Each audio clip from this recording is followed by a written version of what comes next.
My name is Clinton Geyser. I am with Enviro Africa. We are the independent environmental consultants on the project. We conducted the environmental impact assessment. Hakskeenpan is a very unique ecosystem.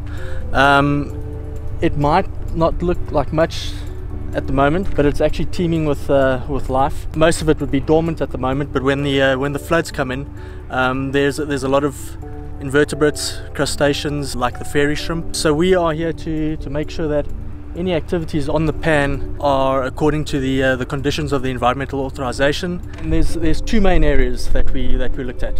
It's the pan surface itself and then the surrounding vegetated dunes. After every flood, any impacts that might be seen on the pan from the vehicle tracks, those tend to get rehabilitated quite quickly. The pan itself restores itself after the floods. The two main impacts, potential impacts on the fairy shrimp on the pan is pollution from sewage and wastewater. So the toilets are all contained. There's a conservancy tank that gets emptied every week.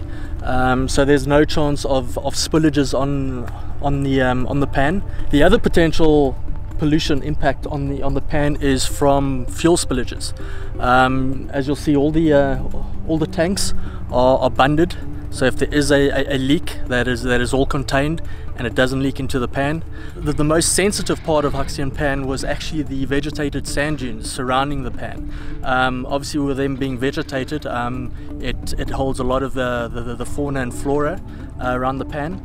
And whereas the pan can restore itself very quickly after a flood event, any impacts on the sand dunes themselves will take years, if not decades, to rehabilitate. So for that reason, all the vegetated dunes around the technical camp are considered no-go areas.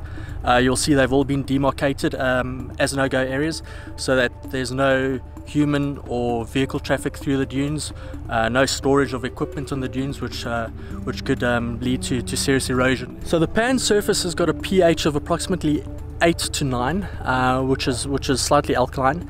The lines that are painted on the pan surface, that gets painted with a chalk-based paint. That also tends to be alkaline, roughly about 7.5, 8 pH. So there's hardly any impact on the pH of the pan with regards to the track markings. So one of the potential impacts of Bloodhound on the pan surface is the compaction of the pan surface. We mitigate that problem by having the vehicles use existing roads as far as possible.